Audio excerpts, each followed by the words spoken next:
Welcome to The Explainer. Today, we're putting a brand new AI tool through its paces. So can a new AI tool actually find you customers and research your competition? I mean, for real? We're going to put Perplexity Computer to the test to see if it can genuinely help founders make money and be more productive. Let's dive in. Okay, so what is this thing? You need to think of it less like a chatbot and more like a whole virtual computer you can command. It uses these AI agents and tools to run really complex, multi-step jobs for you, all at the same time. And for context, this test was done on the Max plan, which costs $200 a month. All right, our first test, can it replace a sales development rep? We're going to see if we can ask it to find potential podcast sponsors and then actually write the outreach emails. So here's how the workflow unfolds. It's a structured 4-step process. You start with a simple prompt. Then the AI comes back and asks clarifying questions, which is super smart. It wants to know your target list, what you're selling, the tone you want. Then, and this is the magic part, it researches all your targets at the same time. And finally, it prepares hyper-personalized emails all ready to send. Now, this is where it gets really interesting. Look at this line. This was in a draft email to Shopify CEO. The AI found a specific, kind of niche project he had just posted on his X account and worked it right into the cold outreach. I mean, that level of personalization, trying to do that manually is just incredibly difficult to scale. And here's where it illustrates some real strategic thinking. It figured out that, hey, emailing a CEO directly about a podcast sponsorship might not be the most effective path. So it proactively went and found better contacts, the heads of sponsorship and partnerships. That's not just following orders, that's strategy. So up to this point, it's impressive, right? A really good assistant. But this next part, this is where the tool went from impressive to, honestly, kind of mind-blowing. After that first task was done, it was asked a really simple, powerful question. Is there something I'm not asking that can make me more money? And just look at the difference here.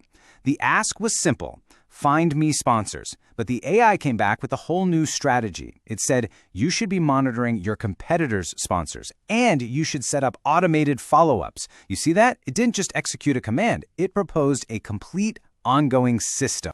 And let's break these suggestions down because this is gold.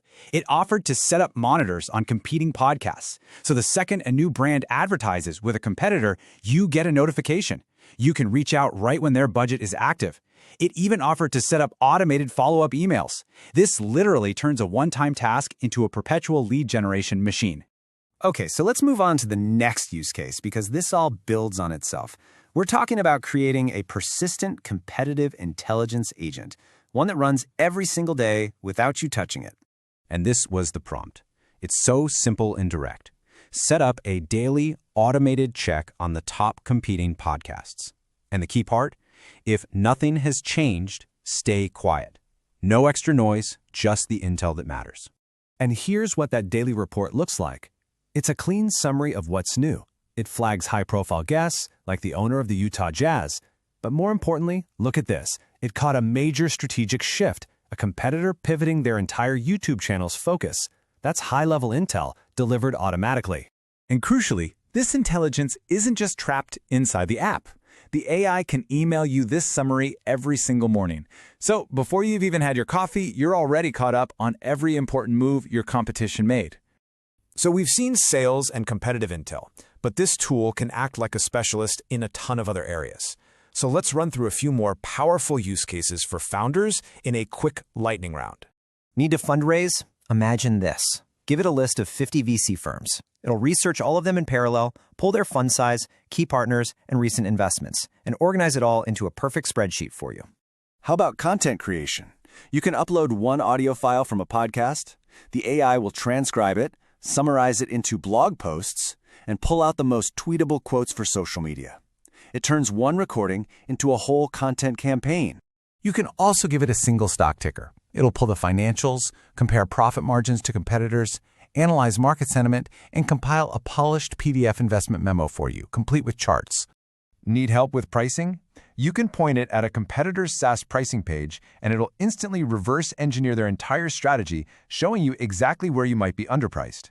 It can even analyze your best performing ads, figure out why they work, and then generate dozens of new variations. It's basically cloning what's already working for you.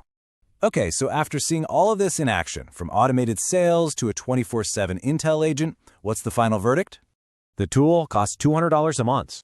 But the real question is how you frame that.